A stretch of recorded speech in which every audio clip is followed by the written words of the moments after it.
চিৰচেনেহী মোৰ ভাষা জননী পৰম শ্ৰদ্ধাৰ আজিৰ মুকলি সভাৰ সভাপতি মহোদয়, শ্ৰদ্ধাৰ আজিৰ সভাৰ উদ্বোধক মহোদয়, সভাত উপস্থিত থকা অসম সাহিত্য সভাৰ কেন্দ্ৰীয় সমিতিৰ সন্মানীয় বিষয়ববীয়া আৰু কৰ্মকৰ্তাসকল,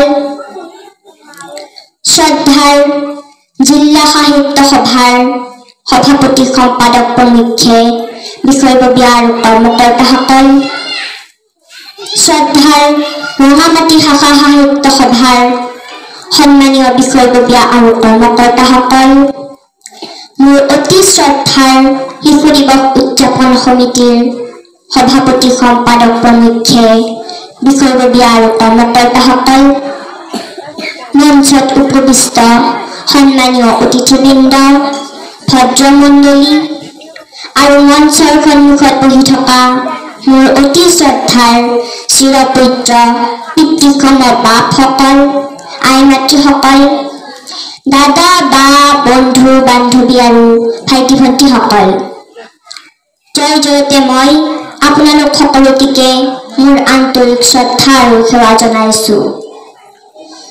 মুকলি সভাৰ দৰে এখনি গাম্ভীৰ্যপূৰ্ণ সভাত মোক মাতি আনি দুআষাৰ ক'বলৈ সুবিধা কণ দিয়াৰ বাবে পৰিচালনা সমিতিৰ প্ৰতিগৰাকী বিষয়ববীয়া আৰু কৰ্মকৰ্তাক মোৰ আন্তৰিক ধন্যবাদ জ্ঞাপন কৰিছো।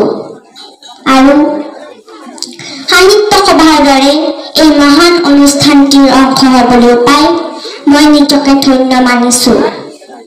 লগতে আজি এই শিশু দিৱসৰ পবিত্ৰ ক্ষণত ভাৰতবৰ্ষৰ প্ৰতিগৰাকী শিশুকে মোৰ আন্তৰিক শুভেচ্ছা জ্ঞাপন কৰিছো। I have no time for adults, but enough time for children. এয়া আছিল আমাৰ সকলোৰে আদৰৰ, সকলোৰে মৰমৰ পণ্ডিত জৱাহৰলাল নেহৰুদেৱৰ শিশুসকলৰ প্ৰতি থকা ভালপোৱা। তেখেতে গোটেই জীৱন শিশুসকলৰ অধিকাৰৰ বাবে, শিশুসকলৰ সুবিধাৰ বাবে মাত মাতি আহিছিল। তেখেতক শিশুসকলেও মৰমতে নেহৰু খোৱা বুলি মাতিছিল। তেখেতে কৈছিল, আজি শিশুৱে কাইলৈ দেশ নিৰ্মাণ কৰিব। আজি আমি তেওঁলোকক যি ৰাস্তাই দেখুৱাও তাৰ ওপৰতেই নিৰ্ভৰ কৰিব আমাৰ দেশৰ ভৱিষ্যত। আমাৰ দেশে প্ৰতি বছৰে 14 নৱেম্বৰ তাৰিখটো শিশু দিৱস হিচাপে পালন কৰি আহিছে। আজি পণ্ডিত জৱাহৰলাল নেহৰুদেৱৰ 131 সংখ্যক জন্ম জয়ন্তী। পণ্ডিত জৱাহৰলাল নেহৰুদেৱ আছিল একেধাৰে এগৰাকী সাহিত্যিক, বিচক্ষণ ৰাজনীতিবিদ আৰু এগৰাকী স্বাধীনতা সংগ্ৰামী। পণ্ডিত জৱাহৰলাল নেহৰুদেৱৰ জন্ম হৈছিল 1889 চনৰ 14 নৱেম্বৰ তাৰিখে এলাহাবাদ চহৰত। তেখেতৰ পিতৃৰ নাম আছিল মতিলাল নেহৰু আৰু মাতৃৰ নাম আছিল স্বৰূপ ৰাণী। তেখেতৰ পিতৃ পণ্ডিত মতিলাল নেহৰু আছিল এগৰাকী বিখ্যাত আইনজ্ঞ আৰু এগৰাকী বিচক্ষণ ৰাজনীতিবিদ। জৱাহৰলাল নেহৰুদেৱে ঘৰুৱা শিক্ষকৰ দ্বাৰাই ঘৰতেই প্ৰাথমিক শিক্ষা লাভ কৰিছিল। তেখেতে 15 বছৰ বয়সত উচ্চ শিক্ষা লাভৰ বাবে বিলাতলৈ গৈছিল। তেখেতে কেম্ব্ৰিজ বিশ্ববিদ্যালয়ৰ অধীনৰ ট্ৰিনিটি কলেজৰ পৰা স্নাতক ডিগ্ৰী লাভ কৰে। পিছত তেখেতে বিলাতৰ পৰাই আইনৰ ডিগ্ৰীও লাভ কৰে। স্বদেশলৈ ঘূৰি আহি তেখেতে এলাহাবাদ উচ্চ ন্যায়ালয়ত ওকালতি আৰম্ভ কৰি পিছত ৰাজনীতিত যোগদান কৰে। তেখেতে ইংৰাজৰ বিৰুদ্ধে প্ৰতিটো আন্দোলনত যোগদান কৰিছিল আৰু বহুবাৰ কাৰাবাস খাটিছিল। কাৰাবাসত থকা সময়তে তেখেতে বিখ্যাত গ্ৰন্থ ডিস্কভাৰী অফ ইণ্ডিয়া ৰচনা কৰিছিল। তেখেত স্বাধীন ভাৰতৰ প্ৰথমগৰাকী প্ৰধানমন্ত্ৰী আছিল। 1947 চনত ভাৰতবৰ্ষই স্বাধীনতা লাভ কৰাৰ পিছত 1950 চনলৈ তেখেত অন্তৰ্বৰ্তী প্ৰধানমন্ত্ৰী হিচাপে কাৰ্যনিৰ্বাহ কৰে। 1950 চনৰ পৰা প্ৰায় 14 বছৰ তেখেত প্ৰধানমন্ত্ৰী হিচাপে সেৱা আগবঢ়ায়। এইগৰাকী মহান মনীষীয়ে 1964 চনৰ 27 মে তাৰিখে দিল্লীত ইহলীলা সম্বৰণ কৰে। প্ৰথমে ভাৰতবৰ্ষত শিশু দিৱস উদযাপন কৰিছিল প্ৰতি বছৰে 20 নৱেম্বৰ তাৰিখে। ৰাষ্ট্ৰসংঘই গোটেই বিশ্বতে 20 নৱেম্বৰ তাৰিখটো শিশু দিৱস হিচাপে পালন কৰিছিল। কিন্তু আমাৰ দেশে 1964 চনত জৱাহৰলাল নেহৰুদেৱৰ মৃত্যুৰ পিছত তেখেতৰ প্ৰতি শ্ৰদ্ধা জনাই তেখেতৰ জন্মদিনটোক শিশু দিৱস হিচাপে পালন কৰাৰ সিদ্ধান্ত লয়। আৰু তেতিয়াৰ পৰাই গোটেই ভাৰতবৰ্ষই 14 নৱেম্বৰ তাৰিখটো শিশু দিৱস হিচাপে পালন কৰি আহিছে। সেই সুধীবৃন্দ, আজি এই সমাজখন আমি পৰিৱৰ্তন কৰিব লাগিব। সমাজত চলি থকা অন্যায় অত্যাচাৰবোৰ নোহোৱা কৰি এখন সুস্থ সমাজ গঢ়িবলৈ আপোনালোকে আমাক আগুৱাই নিব লাগিব। অসমীয়া সমাজ জীৱনৰ লগত জড়িত সকলো কৃষ্টি, সংস্কৃতি, সাহিত্য, গীত মাত আদি এক উচ্চ শিখৰলৈ লৈ গৈ বিশ্ব দৰবাৰত প্ৰতিষ্ঠিত কৰিব লাগিব। তেতিয়াহে অসমীয়া জাতি এক উন্নত জাতি হিচাপে সমাজত প্ৰতিষ্ঠা লাভ কৰিব পাৰিব। ইয়াৰ বাবে আমি আধ্যাত্মিক, সামাজিক, শিক্ষা দীক্ষা, সাহিত্য সংস্কৃতি, গীত মাত, খেল ধেমালি আদি সকলো ক্ষেত্ৰতে সমানে আগুৱাই যাব লাগিব। আৰু তাৰ বাবে মোৰ চিৰপূজ্য বাপসকল, আই মাতৃসকল, আপোনালোকেই আমাক সেই পৰিৱেশ দিব লাগিব।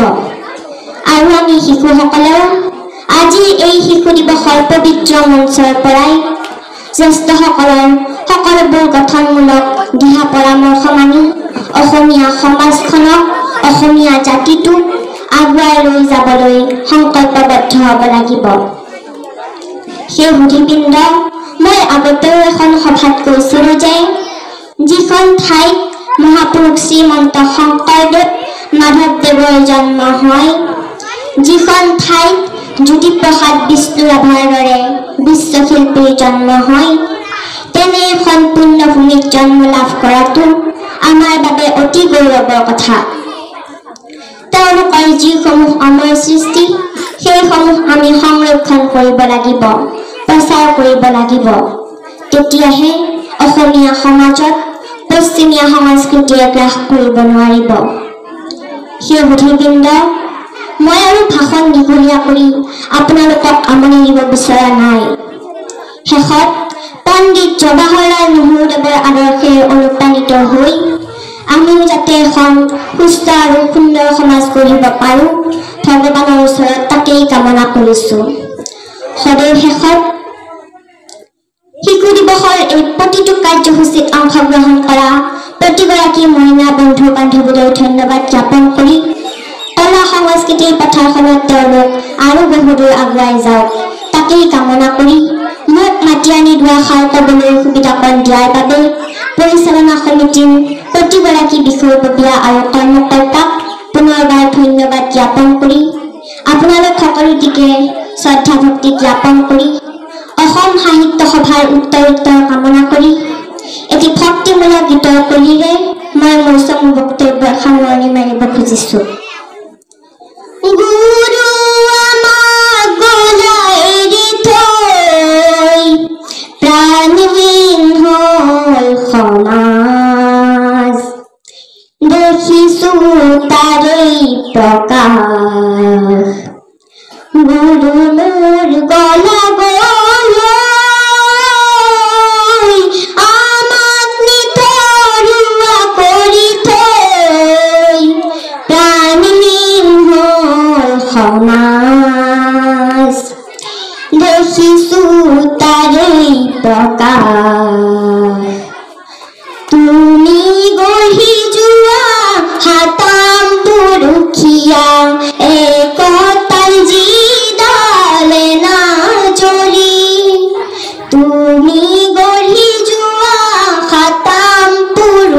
দিয়া একতাৰ জিদালে না জৰি আজি দেখা পাওঁ যাই ছিগি ভাগি কোনে জোৰা দিব আকৌ আহি গুৰুৰ গলা গৈ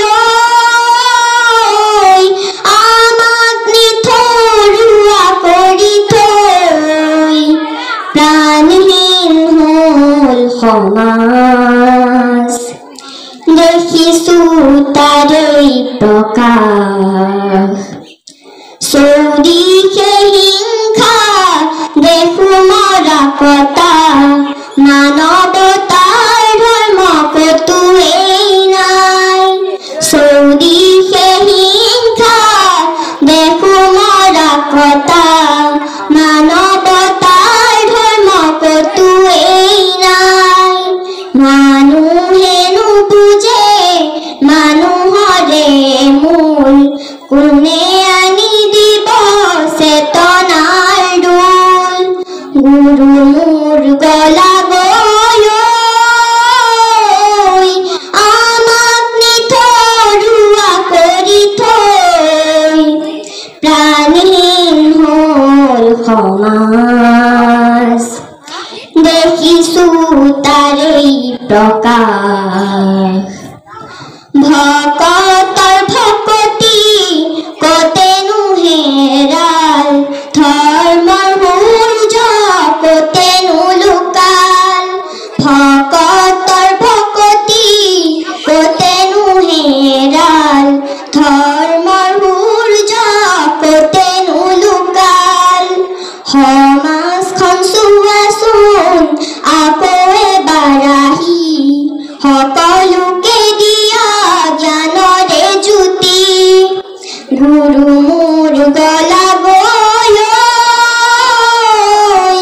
আমাক নিথৰুৱা কৰি থৈ প্ৰাণহীন হ'ল সমাজ দেখিছো তাৰেই প্ৰকাশ দেখিছো তাৰেই প্ৰকাশ দেখিছো তাৰেই প্ৰকাশ গুৰু মোৰ গলা গৈ ধন্যবাদ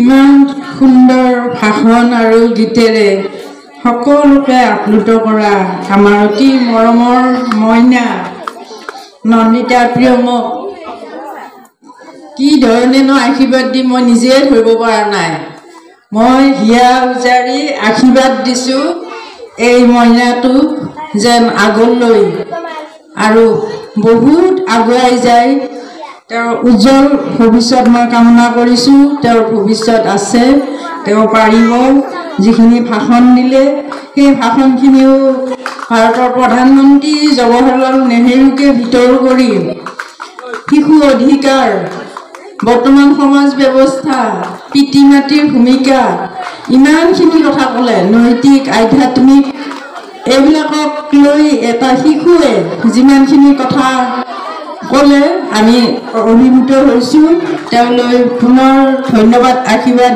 জনাইছোঁ আৰু মই ধন্যবাদ জনাইছোঁ তেওঁৰ পিতৃ মাতৃক মাতৃ আমাৰ সন্মুখতে বহি আছে আৰু শিশু এটিক বিকশিত কৰাত পিতৃ মাতৃৰ ভূমিকা আটাইতকৈ গুৰুত্বপূৰ্ণ নন্দিতাক আজি ইমানখিনি আগবঢ়াই নিয়াত পিতৃ মাতৃয়ে যিখিনি ভূমিকা লৈছে মই আশা কৰোঁ প্ৰতিগৰাকী মাতৃয়ে নিজৰ সন্তানক আগুৱাই নিয়াত আগবাঢ়ি যাব আৰু পুনৰ আশীৰ্বাদ জনাই মই এবাৰ আগবাঢ়িছোঁ।